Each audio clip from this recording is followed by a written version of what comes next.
축복합니다. 우리 옆 사람과 잠시 인사 나누시면서 또한 성도 간의 교제를 나눠 가겠습니다.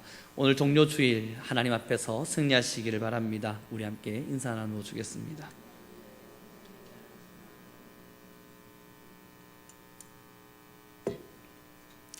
이제 이 저녁 예배, 다시 말해서 오늘 종료 주일의 마지막 예배를 마감으로 이제 우리는 월요일부터 시작되어지는 고난 주간을 기다리게 됩니다. 주일날 설교를 통해서 진행되고 함께 나눈 바와 같이 이 고난 주간의 의미를 잘 기억하셔서 하나님의 말씀 안에서 승리할 수 있는 한 주가 되기를 다시 부탁을 드리고요. 그리고 목요일, 금요일 주님께서 십자가에 달리시는 그날의 순간들을 또 잘 기억하셔서 부활의 기쁨을 또 기대하시고 준비하실 수 있는 우리가 되기를 바랍니다. 그러므로 우리 다시 한번 하나님의 말씀 읽어보도록 하겠습니다. 12절의 말씀입니다. 3장 12절의 말씀 함께 읽겠습니다. 시작.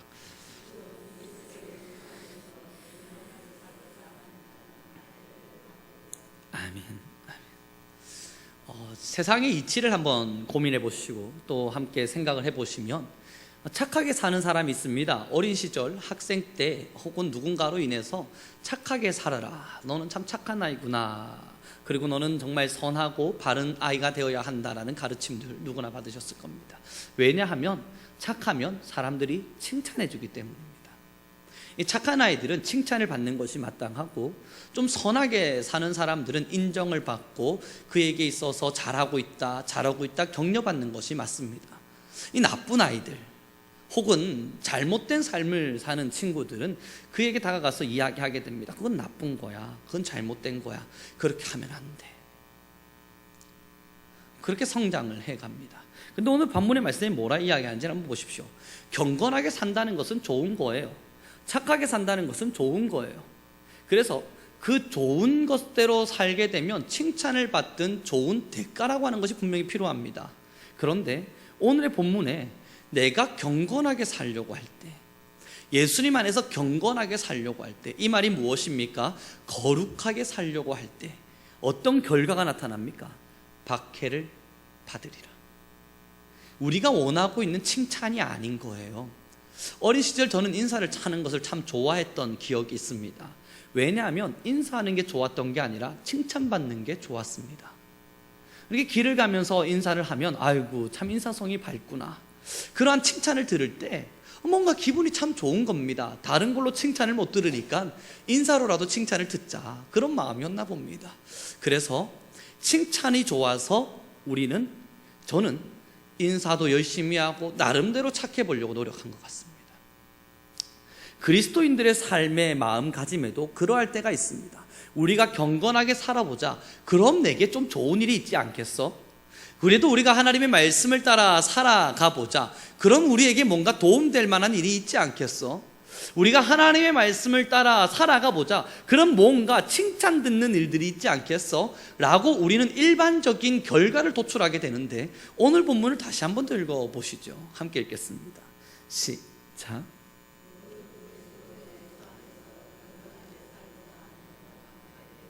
만약에 이런 결과가 도출된다면요, 하나님 앞에서 경건하게 살려고 할 때 좋은 것이 있는 것이 아니라, 좋은 것이 있다고 설명되는 것이 아니라 박해가 있다 이야기될 때, 그럼에도 저는 우리 성도님들에게 도전합니다. 이 말씀을 선택하시겠습니까? 내가 경건하게 살려고 할 때 일반적인 결과의 도출로는 박해가 아니라 칭찬이어야 되는 거예요. 내가 경건하게 살려고 할 때 도움이 있어야 되는 거고, 내가 경건하게 살려고 할 때 좋은 결과가 내게 와야 되는 거예요. 그런데 오늘 본문 뭐라 이야기합니까? 경건하게 살려고 할 때 박해가 있을 것이다. 그래서 다시 여쭤봅니다. 그럼에도 이 말씀을 선택하시겠습니까? 이게 신앙이에요. 경건하게 살려고 할 때 당연히 박해가 올 것임을 인정하고 사는 삶. 그리스도인의 신앙이라고 하는 것이 뭐냐면요, 하나님의 말씀을 따라 살려고 그럴 때 반드시 힘듦과 역경, 내가 넘어야 할 산과 고지, 내가 건너야 할 험난한 그 환경들이 있을 것임을 인정하고 사는 겁니다. 이것이 그리스도인의 삶이에요. 그럼에도 저희 성도님들께서 그리스도인의 삶을 선택하셨다면, 그럼 우린 다시 묻게 되는 겁니다. 왜 그런데 예수님을 믿는 삶을 선택하셨습니까?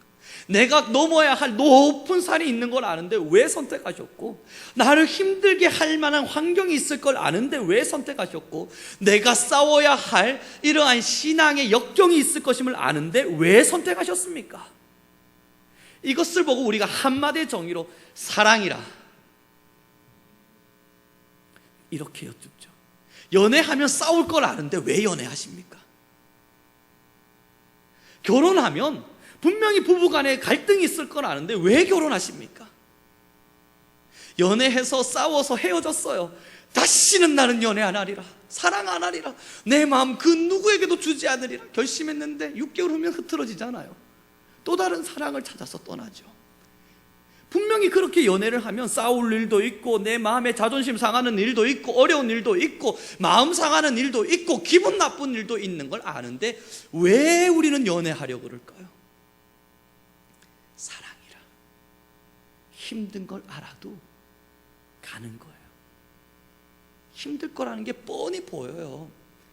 같이 사랑하며 길을 걷다 보면 참 많은 시간들 속에서 갈등이 있을 수 있겠죠. 그 사람과 마음이 맞지 않아서 흔들릴 때도 있겠죠. 그러나 사랑이라. 사랑하는 우리 성도 여러분, 주님의 손을 부여잡고 저희가 길을 걸으면 마냥 좋으면 얼마나 좋겠습니까? 마냥 행복하면 얼마나 좋겠습니까? 그러나 사랑이라. 그의 손을 부여잡고 있는 건 사랑인데 하나님의 거룩하심과 우리의 죄인됨의 생각들이 너무 다른 거예요. 남녀 간의 사랑을 할 때 왜 싸웁니까? 서로가 맞지 않아서 싸우는 거 아니에요. 하나님의 그 위대하신 속성과 나라고 하는 죄인이 가지고 있는 속성이 너무 다른 거예요. 그래서 사랑하기 위해서 손을 잡았으나 힘든 겁니다. 어려운 겁니다. 그리고 이 가운데 이 관계를 질투하는 누가 있어요? 하나님과 나 사이를 질투하고 있는, 우리가 그 힘듦을 역경을 이겨가면서까지 사랑하고 있는 이 관계를 싫어하는 어둠, 사탄이 있는 거예요. 그의 유혹을 넘어뜨려야 되고 그의 유혹을 이겨내야 돼요. 그러니 오늘 본문의 말씀 다시 읽어보십시오. 12절의 말씀입니다. 다시 한 번 더 읽어보겠습니다. 시작.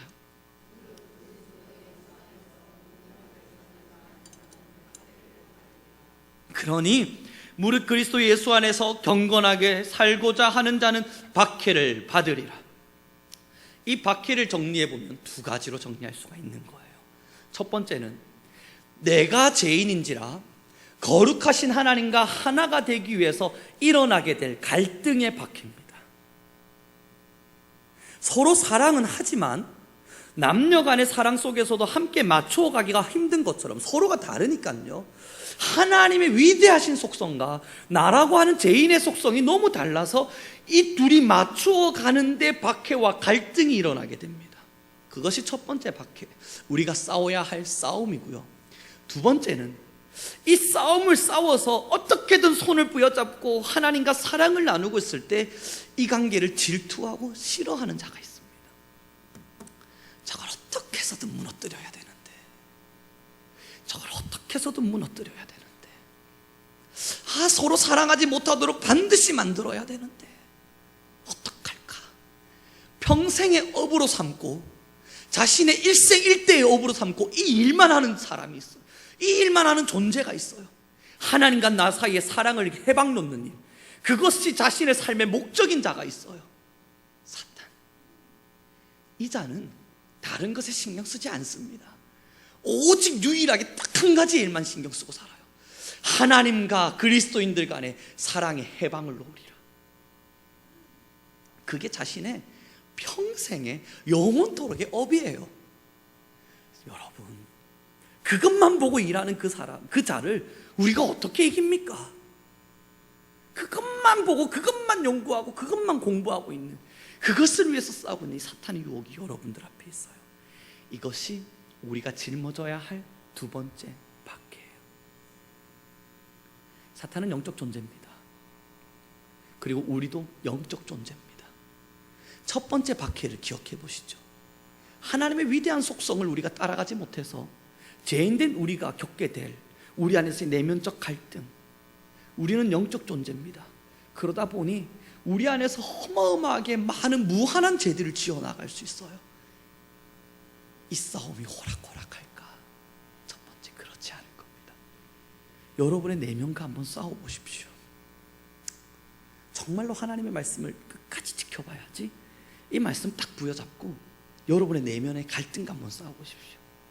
뭐 그냥 쉽게 하나님의 말씀에 정말 어려운 부분들 빼고요, 하나님의 말씀에 가장 도드러지게 가장 쉽게 나오는 건 뭡니까? 원수를 내 몸과 같이 사랑하라.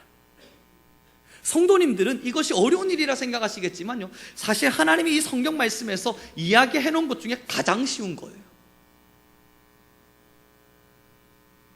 근데 이 일을 하나님이 우리에게 명하셨어요. 그러면 내가 하나님을 믿는 사람으로서 원수를 내 몸처럼 사랑하리라, 딱 부여잡고 살아가 보십시오. 내면 안에 얼마나 많은 갈등과 싸움과 영적 전투가 일어나는지. 이게 박해예요. 우리의 영혼 안에 일어나는 박해요.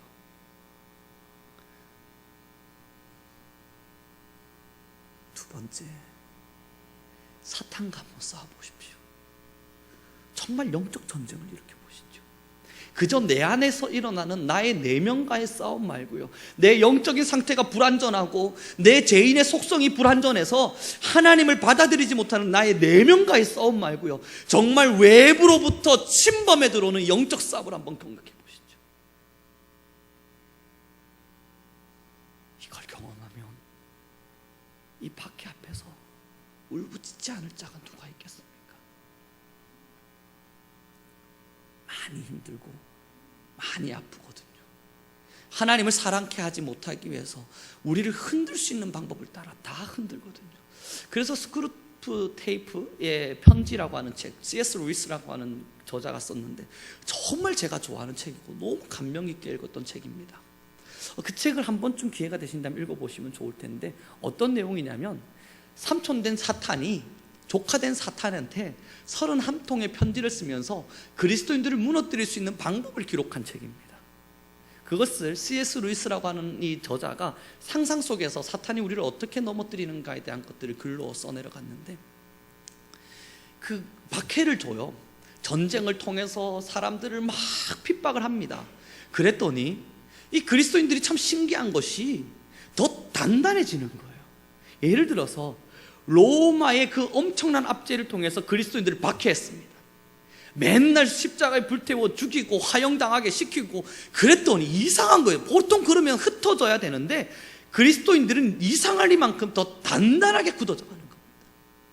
그걸 보고 사탄이 깨를 냅니다. 이거 어떡할까? 이거 어떡할까? 아니, 보통 사람들 같으면 고통을 주고 고난을 주면 도망가야 되는데 왜 이 사람들은 더 단단해지는 것일까? 그리고 그 책의 내용들을 좀 전반적인 모든 내용들을 요약해서 한마디로 정리해보면, 그러면 그들을 우리가 사랑해주자. 사탄인 우리가 그들을 박해하지 말고 사랑해주자. 평안을 누릴 수 있도록 돈을 줘보는 거예요. 어때? 평안하지? 좋지? 마음에 내버려둔 대로 그냥 살게 하는 거. 미워요. 너무너무 미워요. 그럼 이걸 싸워야 되는데 괜찮아. 사람이잖아. 괜찮아. 너 사람이잖아. 아니, 사람이 하나님과 어떻게 동일할 수 있겠어? 미워해도 괜찮아. 그럴 수 있어. 그것도 괜찮아. 내가 이해해. 사탄이 여러분을 사랑해 주는 겁니다. 하나님의 말씀이 도저히 안 읽어져요. 너 오늘 하루 너무 고단했지 않니? 난 너를 이해한단다.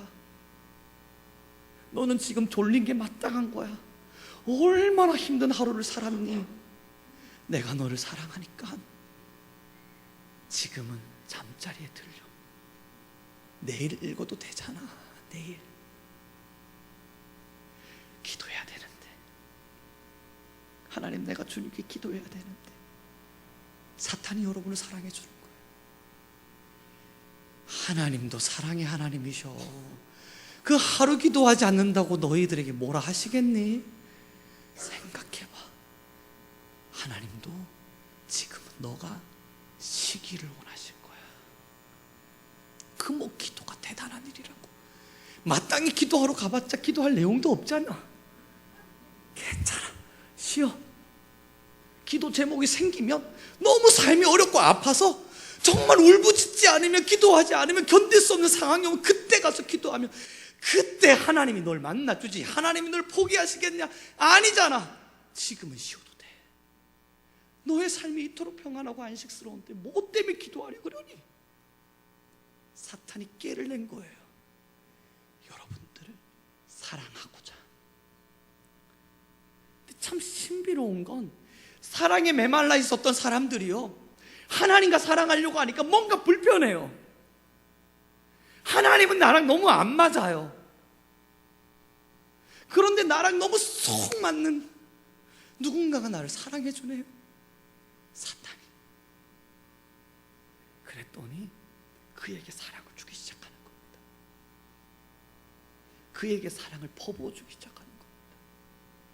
그리고는 자신의 마음에 우상을 만들고, 자신의 마음에 금송아지를 만들어 놓고, 이게 내가 섬기는 하나님이라, 하나님을 자신들이 원하는 방법대로 다 바꿔놓고는 이게 내가 섬기는 하나님이야 라고 말했습니다. 사탄에 의해서 하나님을 다 바꿔놓고 그러한 신앙의 길을 걷는 자, 하나님이 주시는 사랑 안에서 느끼게 될 박해를 견디지 못합니다. 그 박해 자체를 느낄 여유도 없습니다. 왜냐하면 자기는 지금 이미 충분한 사랑을 사탄으로부터 받고 있기 때문에. 오늘의 본문을 다시 한번 보겠습니다. 디모데후서 3장 12절의 말씀입니다. 함께 읽겠습니다. 시작.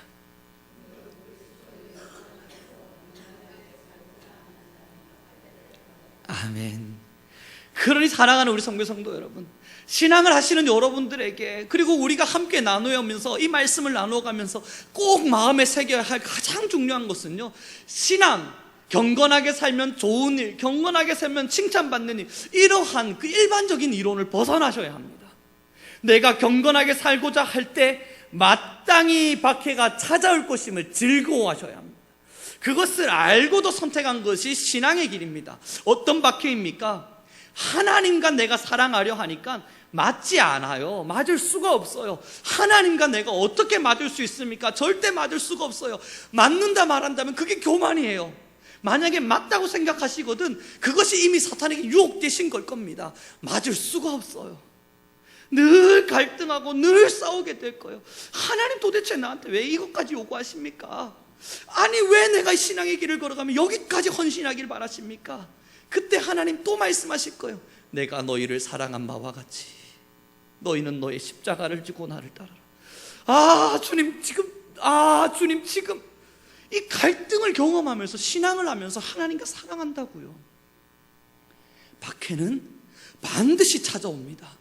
이 박해가 외부적인 박해가 아닐지라도 여러분의 내면 안에서 정말 여러분이 죄인임을 인정하신다면 하나님 안에서 주의 말씀을 따라 살려고 하는 그 박해는 찾아올 수밖에 없습니다. 이것을 인정하셔야 돼요. 그 힘든 싸움을 선택하셔야 돼요. 두 번째, 거기서 승리해서 하나님과 어떻게든 맞춰가고 있으면서 승리했다 하고 막 섰을 때, 주님 감사합니다, 내가 승리해서 하나님의 사랑을 느꼈습니다. 그때 사탄이 뭐라 이야기합니까? 선줄로 할 때 넘어질까 조심하라. 사탄이 옆구리를 빵 때리면서 하는 말, 내가 네 옆에 있었어. 이제 그때부터 사탄의 공격이 시작되는 겁니다. 사랑을 퍼부어주면서요. 하나님과만 사랑이 있는 줄 아니? 하나님과 사랑 얼마나 힘드니? 어렵지, 아프지, 괴롭지, 하기 싫은데 계속 하라 그러지. 봐봐, 저기 선악과 얼마나 먹기 좋고 편하게 좋아.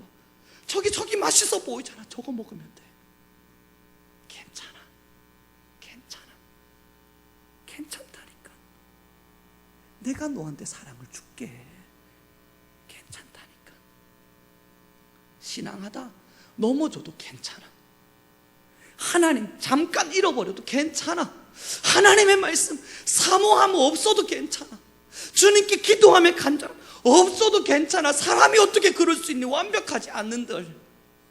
사탄이 여러분들을 사랑해 주기 시작할 겁니다.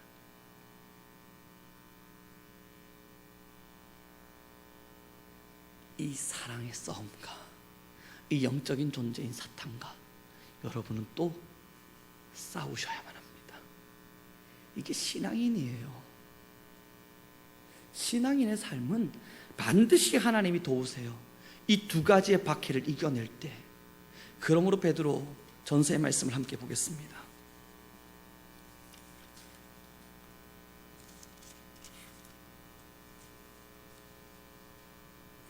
베드로전서 3장 17절의 말씀 함께 읽겠습니다.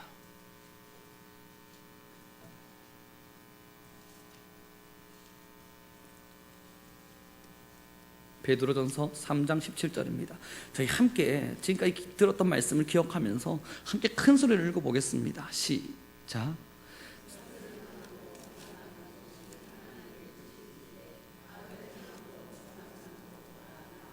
아멘. 하나님의 뜻이 무엇인가 궁금하셨죠? 예전에 저희가 함께 말씀을 하면서 항상 기뻐하라, 쉬지 말고 기도하라, 범사에 감사하라, 이는 그리스도 예수 안에 있는 너희를 향하신 하나님의 뜻이니라. 하나님의 뜻은 항상 기뻐하는 것, 쉬지 말고 기도하는 것, 범사에 감사하는 겁니다 라고 말씀드렸습니다. 우리 성도님들 매번 기도하시잖아요. 과연 하나님은 나를 향한 뜻이 뭘까? 성경에 이미 다 기록되어 있어요. 다시 한번 읽어보십시오. 함께 읽겠습니다. 시작.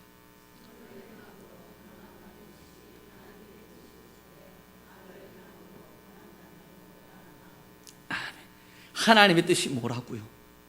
선을 행함으로 고난받는 것이 하나님의 뜻일진데, 하나님의 뜻이 우리가 받는 고난이라는 겁니다. 하나님은 우리에게 이미 뜻하셨는데 우리가 고난받기를 원하신다는 겁니다. 그러나 그 고난 앞에 그냥 고난이 아니에요. 무엇의 고난이 있습니까? 선을 행함으로 찾아오는 고난, 선을 행하였으므로 찾아오는 고난을 받는 것이 하나님의 뜻일진데, 여기서 이야기한 그 고난이 바로 앞에 설명드리고 함께 나누었던 말씀과 같이 하나님을 사랑하느라 내 육체와 내 정욕을 포기함으로써 맞춰지는 그 고난이고요. 두 번째, 그것을 이루어가고 있을 때에 사탄이 여러분들을 넘어뜨리기 위해서 주는 사랑의 고난일 것입니다. 사랑하는 우리 선교 성도 여러분, 이 산을 넘을 준비가 되셨습니까? 지금 이 산을 넘고 계십니까? 혹 산을 넘는 것이 고난스럽다 여기어져서 하나님을 믿는 것이 왜 고난스러워야만 하는가에 대한 생각 속에서 그러한 영적 싸움과 시험당함을 포기하진 않으셨습니까? 내일부터 우리는 고난주간을 시작합니다. 말 그대로 고난주간입니다. 스스로 고난받기를 선택하는 주간. 오늘 주일날 예배를 통해서 설교드린 바와 같이 여기서의 고난은 내 육체를 향해 채찍질을 하고 촌농을 떨어뜨리고 내 몸에 칼에 흠집을 내면서 고난을 느끼는 것이 아니에요. 정말 선하신 하나님의 말씀을 내 심장과 가슴 신비에 새기고 이 말씀을 온전히 이루기 위해서, 불완전한 것이 아니라 온전히 이루기 위해서 여러분의 내면, 여러분들의 이 영혼과 싸우는 고난의 자리에 동참하시는 겁니다. 이번이 고난주간만이라도 화가 난다고 화내지 마세요. 더 사랑하십시오. 더 용서하십시오. 이번이 고난주간만이라도 하나님이 여러분들에게 부탁하신 선한 양심과 청결한 마음과 거짓없는 믿음을 지키기 위해서 발부둥치십시오. 이번이 고난주간만이라도 주님이 우리에게 십자가상에서 보이신 희생과 사랑의 정신을 본받아서 그래 나도 희생하자, 그래 나도 사랑하자, 나를 향해 돌팔매를 던지는 이 자들을 보면서도 용서의 마음을 품어보자, 그러한 내면적인 싸움들이 반드시 있어야 합니다. 그리고 스스로 누군가를 찾아가 사랑을 베풀고 그들에게 사랑을 전파하고 전달해야만 합니다. 그래서 예전 유대 1세기 때의 기록 문헌들을 잘 살펴보면 그리스도인들이 가장 활발하게 선한 일들을 많이 했던 절기가 두 번 있었어요. 그것이 첫 번째 크리스마스라고 말씀을 예전에 드렸었습니다. 그건 예전에 설교를 했으니까 넘어가고, 두 번째 절기가 이 고난주간이었습니다. 이 고난주간이 되면 이분들이 부활절을 맞아서 하나님의 은혜를 기억하고자 스스로 고난의 자리에 동참하는 마음으로 누군가를 억지로 사랑하는, 혹은 누군가를 더 사랑하려고 노력하는 마음도 품었을 뿐만 아니라 스스로 내 것을 떼다가, 내 것을 다 챙기고 잘라서 주는 게 아니라 내가 가지고 있는 것을 떼어다가, 스스로 내가 힘들 걸 알면서도 떼어다가 힘든 자, 아픈 자, 가난한 자, 어려운 자들을 향해서 나누기를 끊임없이 실천한 주간이 이 고난주간이었습니다. 그래서 부활주일이 전후가 되면 온 세상이 축제였어요. 예전에 부활주일 저녁 예배 설교를 하면서 저는 이 말씀을 동일하게 전했습니다. 기억하실런지 모르겠지만 부활주일은 교회만의 축제가 아니라 온 지역이, 온 나라가 들썩이며 행복했던 날이라고요. 왜냐하면 내 것을 떼어다가 나누어주는 그러한 전통이 기독교 안에 늘 있었으니까. 고난주간이 시작됩니다. 그냥 무의미하게 평범한 주일처럼 지내시면 고난주간은 또 그냥 한 주간이 되어서 지나가질 것입니다. 그러나 그러지 맙시다. 그러지 않길 부탁드립니다. 이번 이 고난주간만이라도 마음에 하나님이 주시는 사랑의 평안함을 유지하십시오. 어떤 시험과 어떤 사탄의 유혹이 여러분들을 찾아오더라도 예수님의 이름으로 물리치십시오. 기도하기를 싫어하고 사탄이 여러분을 사랑해서 기도 안 해도 괜찮다 속삭이거든, 이기십시오. 말씀을 안 봐도 괜찮다 속삭이거든, 아니야 난 말씀 봐야 돼, 싸우십시오. 예배 때 조금 안 집중 안 해도 괜찮아, 마음이 들거든, 그러지 않으리라. 고난주간만이라도 그러십시오. 사랑하기 싫은 사람이 있거든, 사랑하시고, 나눠줄 수 없다 욕심이 생기거든, 더 나눠주십시오. 내가 가지고 싶다 마음이 여겨지거든, 아니야 이거 다 주님 주신 거야 하며 충분한 사랑을 나누시길 바랍니다. 말씀을 마무리 짓도록 하겠습니다. 베드로전서 저희는 3장 17절의 말씀을 다시 한번 읽어보겠습니다. 함께 읽겠습니다. 시작.